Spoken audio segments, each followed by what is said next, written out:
Bismillahirrahmanirrahim. Assalamualaikum warahmatullahi wabarakatuh. Innal hamdalillah nahmaduhu wa nasta'inu wa nastaghfiruh wa na'udzu billahi min syururi anfusina min sayyiati a'malina. May yahdihillahu fala mudilla lahu wa may yudlil fala hadiya lahu. Asyhadu an la ilaha illallah wahdahu la syarika lahu wa asyhadu anna Muhammadan abduhu wa rasuluhu la nabiyya wa rasula ba'da.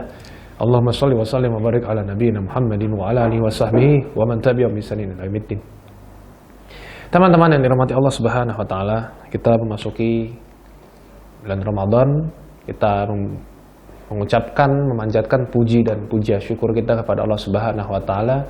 Kita diberikan kenikmatan, kita diberikan kesehatan, kita diberikan waktu untuk bertemu lagi dengan Ramadan pada tahun yang sekarang. Tapi tidak sebagaimana tahun-tahun yang lalu, kita menghadapi Ramadan yang berbeda. Dan salawat serta salam semoga senantiasa tercurah kepada junjungan kita Nabi Muhammad SAW. Yang setiap perkataannya adalah hukum, setiap perbuatannya adalah teladan sebaik-baiknya, sahabat adalah sahabatnya. Kita senantiasa berdoa, berjuang, sama-sama saling menasihati dan sama-sama saling mengingatkan agar kita bisa mendapatkan syafaatnya di yaumil akhir kelak. Teman-teman dirahmati Allah Subhanahu wa taala, Ramadan kali ini mungkin adalah Ramadan yang berbeda, atau mungkin kita merasakan dalam hati kita Ramadan kali ini sungguh-sungguh enggak banget dibanding dengan Ramadan-Ramadan yang lalu. Tapi ketahuilah teman-teman semua bahwasanya ini hanya persoalan sudut pandang saja. Kita harus menganggap bahwa Ramadan selalu datang dalam kondisi yang terbaik. Selalu Allah memberikan Ramadan ini dalam kondisi yang baik, dalam kondisi yang sangat-sangat bisa atau patut kita syukuri. Maka sudut pandang kita harus diubah, bahwa Ramadan kali ini adalah Ramadan yang istimewa, Ramadan yang spesial, Ramadan yang tidak akan terjadi di tahun-tahun yang akan datang, Ramadan yang tidak pernah terbayangkan oleh kita semua. Dan Ramadan kali ini adalah Ramadan yang sangat tidak biasa. Karena apa? Karena kita bisa melaksanakan ibadah-ibadah secara lebih maksimal, karena kita tidak ada kegiatan-kegiatan ketika seperti Ramadan-Ramadan yang biasanya, kegiatan-kegiatan yang di luar, kegiatan yang sifatnya justru kadang-kadang membuat kita jadi kesulitan untuk beribadah di bulan Ramadan, kegiatan-kegiatan yang justru menjadikan puasa kita justru jadi berkurang pahalanya, dengan banyak gibah, dengan banyak berinteraksi dengan banyak orang, dengan perkataan-perkataan yang memancing syahwat, bahkan perkataan-perkataan yang sebetulnya tidak berfaedah sama sekali. Dan kegiatan-kegiatan itu meskipun baik, juga kadang-kadang membuat kita jadi kesulitan untuk melaksanakan ibadah-ibadah di bulan suci Ramadan. Maka yang pertama, yang paling utama adalah ibadah yang tepat di bulan ini adalah satu, kita mengikuti anjuran pemerintah dan anjuran ulama adalah termasuk ibadah. Dan salah satu di antara anjuran itu adalah kita tetap berada di rumah. Kita dianjurkan untuk tidak melakukan ibadah di dalam keramaian, termasuk sholat berjamaah, termasuk sholat tarawih, termasuk terancam juga kita nggak bisa itikaf di 10 hari terakhir, ya, termasuk kita juga terancam nggak bisa sholat id. Maka kita ikut anjuran ulama, anjuran pemerintah, itu termasuk dalam ibadah. Karena juga ketika dalam kondisi yang berbeda, bukan kondisi yang normal, maka kita mendapatkan rukhsah tertentu atau keringanan-keringanan tertentu. Dalam kondisi seperti ini adalah ujian. Dan ketika kita mampu untuk bersabar dalam ujian, menahan hawa nafsu, mengembalikan segalanya kepada Allah Subhanahu wa taala, ini termasuk dalam sesuatu yang diberikan ganjaran yang luar biasa dari Allah Subhanahu wa taala. Maka kita menahan diri di rumah, ini adalah termasuk dalam ibadah. Dan kita beribadah dalam kesulitan seperti ini termasuk ibadah yang nilai pahalanya lebih besar daripada pahala yang didapatkan ketika ibadah dalam kondisi yang normal. Sebagaimana yang Rasulullah SAW pesankan bahwasanya ibadah kita tergantung, pahala dari ibadah kita itu tergantung dari tingkat kesulitan yang kita hadapi selama kita melaksanakan ibadah-ibadah tersebut. Yang kedua, masih banyak sekali hal yang bisa kita lakukan dalam kondisi seperti ini. Ya, bagi-bagi takjil door to door, kemudian juga bagi-bagi panganan sahur door to door yang kita bagi-bagi tapi tidak menimbulkan kerumunan, tidak menimbulkan keramaian. Ya, kita melihat situasi dan kondisi agar supaya kita melaksanakan kebaikan-kebaikan tersebut tanpa menimbulkan kemudorotan atau tanpa menimbulkan kerusakan-kerusakan yang lebih besar dalam kondisi yang seperti sekarang ini. Maka tentu saja kita harus bisa menahan diri kita ya untuk tidak membahayakan orang lain. Khairun nas anfa'uhum linnas, sebaik-baik manusia adalah yang bermanfaat bagi orang lain. Tetap bermanfaat dalam kondisi yang seperti ini. Kemudian juga kita bisa menambah target-target kita. Karena di Ramadan sebelumnya mungkin kita kesulitan untuk melaksanakan target-target yang sudah kita canangkan. Berapa kali khatam, berapa hafalan yang bertambah, berapa buku yang kita baca, berapa tahajud, berapa duha yang sudah kita lakukan. Mungkin kita sulit ketika di bulan lain selain bulan Ramadan. Tapi ketika bulan Ramadan kali ini, kita betul-betul diharuskan atau dipaksa untuk tetap berada di rumah, maka sesungguhnya kita mendapatkan kesempatan untuk lebih baik daripada bulan Ramadan yang sebelum-sebelumnya.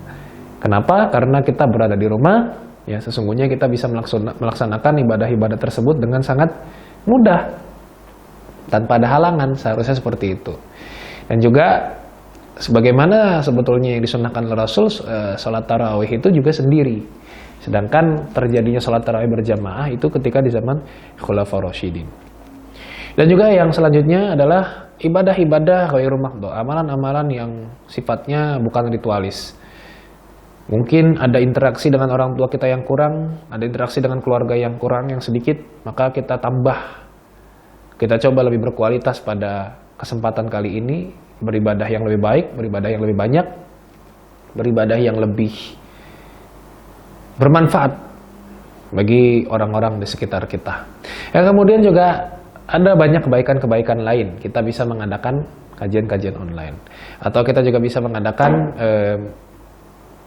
majelis yang sifatnya menambah thaqafah Islamiyah kita. Dan juga tentu saja para ulama ketika masuk bulan Ramadan justru meliburkan kajian-kajian mereka, meliburkan kajian-kajian majelis-majelis ilmu yang rutin mereka isi ketika di bulan Ramadan. Artinya apa? Artinya memang bulan Ramadan ini bulan bagi kita untuk fokus kepada ibadah-ibadah personal kita, kepada diri kita, karena puasa sesungguhnya adalah untuk Allah Subhanahu wa taala, bukan untuk kita. Kita melakukan puasa tentu saja menggapai keridhaan Allah Subhanahu wa taala, la'allahum tattaqun, untuk menjadi orang yang bertakwa, untuk menjadi orang yang lebih takut kepada Allah, untuk menjadi orang yang lebih berhati-hati. Dan inilah makna puasa yang sesungguhnya, bahwa kita diharuskan untuk menahan diri kita, menahan hawa nafsu kita. Dan saat ini kita menahan diri kita untuk tidak keluar rumah, saat ini kita menahan diri kita untuk tidak menjadi pembawa virus, maka saat ini pula kita harusnya lebih bisa untuk melakukan banyak hal ketika kita berada di rumah. Dan jangan lupa menjaga kebugaran fisik kita dengan olahraga yang teratur. Ya. Meskipun saat puasa tetap bisa kita lakukan workout atau olahraga-olahraga yang sifatnya tidak perlu keluar rumah.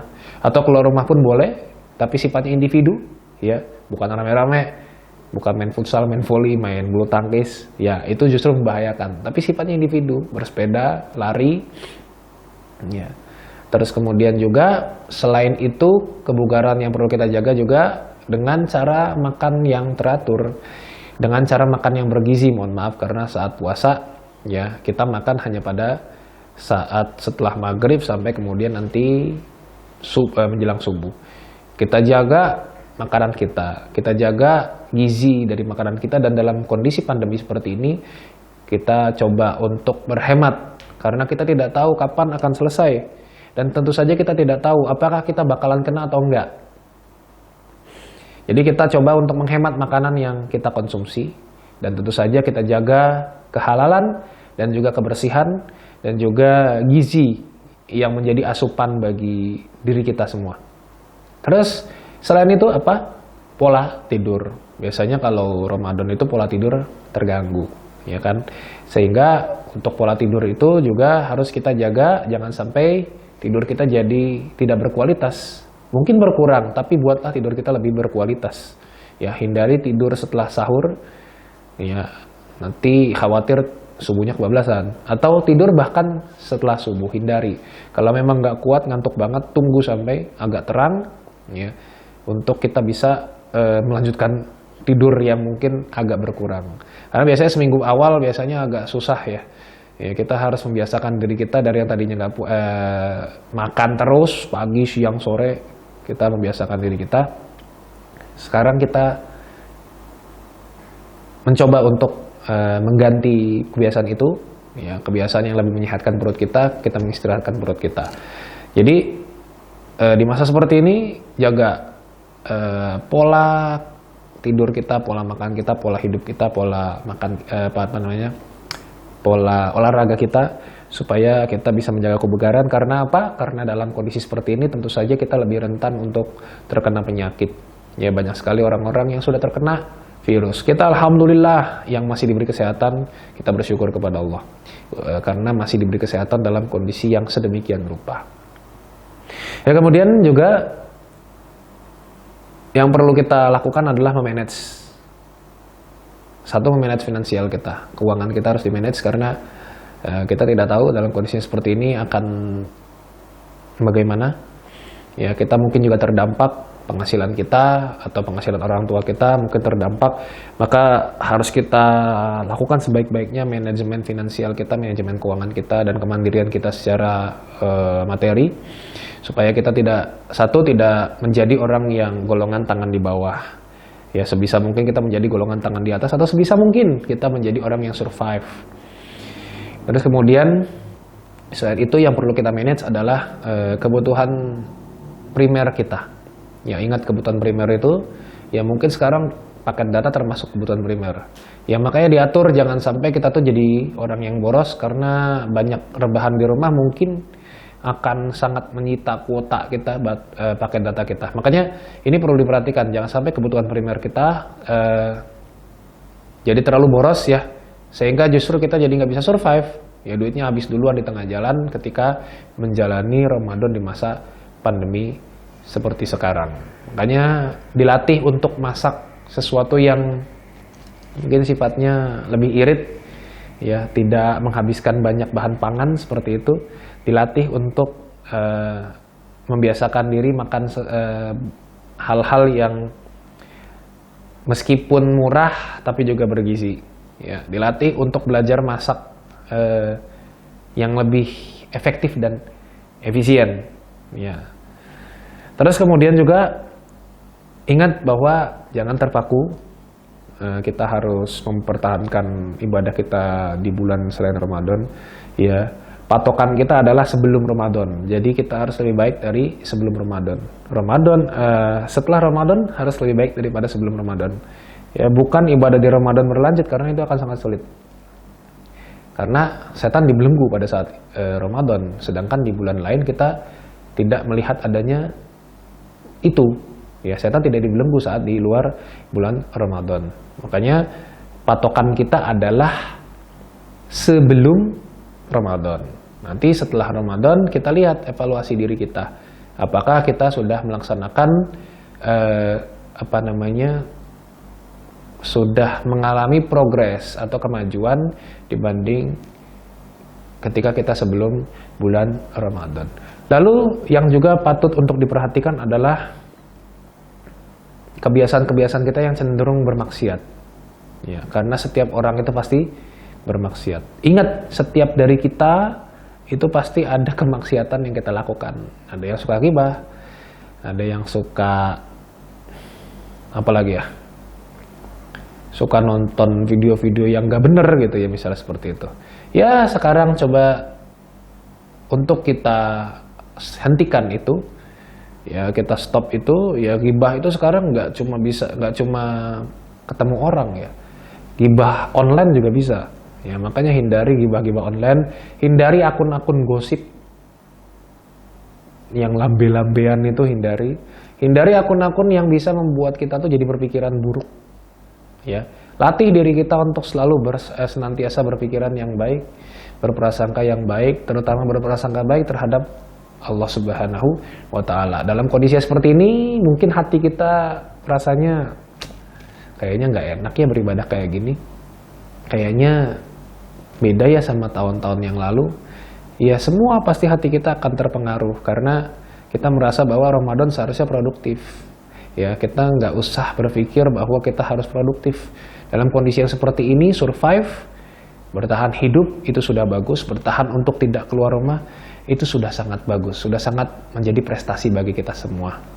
Dan juga evaluasi. Evaluasi ini penting karena apa? Ya ayyuhalladzina amanu taqullah wal tanzur nafsum ma qaddamat lighad.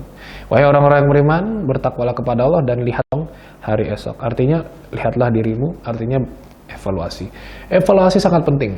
Karena tanpa evaluasi kita nggak tahu kita sudah melakukan kebaikan atau tidak. Kita sudah melakukan kemajuan atau tidak. Nah, salahnya adalah kadang-kadang kita dalam bulan Ramadan itu terlalu terpaku pada ibadah-ibadah, target-target, tapi kurang atau minim evaluasi. Seharusnya kita evaluasi. Kita seharusnya tahu apa yang tidak kita lakukan, apa yang sudah kita rencanakan di bulan Ramadan ini, ya. Terus kemudian apa yang terlaksana dan apa yang tidak terlaksana, apa yang perlu diperbaiki dan apa yang perlu untuk dipertahankan dan apa yang perlu ditambah kebaikan-kebaikannya. Dievaluasi. Kalau bulan lalu kita bisa khatam 2 kali, 3 kali, bahkan coba bulan ini nggak usah dimajuin jadi khatam 4 kali, tapi coba bulan ini khatam 3 kali, ya. Dan sekali khatam beserta artinya. Berarti khatam 4 kali, tapi sekalinya itu khatam beserta artinya. Coba seperti itu, supaya kita bisa mengevaluasi. Jadi jangan sampai nggak ada kemajuan sama sekali. Khatam-khatam, tapi nggak ada kemajuannya. Itu sayang sekali. Ya, kita sangat nanti jadi orang yang merugi, dan itu adalah salah satu kerugian kita dalam melaksanakan ibadah di bulan suci Ramadan. Jadi banyak sekali hal yang perlu kita perhatikan meskipun Ramadan kali ini adalah Ramadan yang spesial, Ramadan yang istimewa. Yang paling penting adalah kita tetap bersyukur, bersabar, ya, karena bersabar itu pahalanya unlimited, dan bersyukur itu mendatangkan ketenangan dalam diri kita.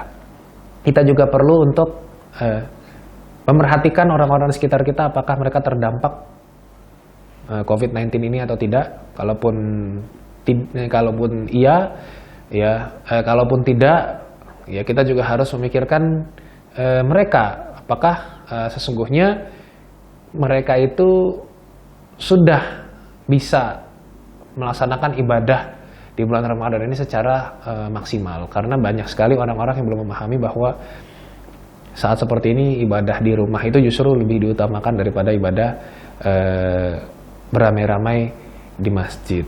Dan coba untuk tetap menjaga ritme, untuk tetap menjaga keistiqomahan kita, untuk tetap mencanangkan target-target. Jangan sampai kita lengah, jangan mentang-mentang kita nggak bisa kemana-mana, nggak bisa beraktivitas seperti biasa, terus kemudian kita menyerah begitu saja. Jangan sampai kita itu tidak melakukan amalan-amalan berkualitas. Ya, kita harus tetap melakukan amalan-amalan berkualitas, sekalipun hanya sedikit, sekalipun sangat terbatas sekali. Ya, apa yang kita lakukan pada Ramadan kali ini. Ya, semoga bermanfaat. Demikian dari saya. Aku qouli hadza wa astaghfirullah li wa lakum. Wallahu muwaffiq ila aqwamit thoriq. Wassalamualaikum warahmatullahi wabarakatuh.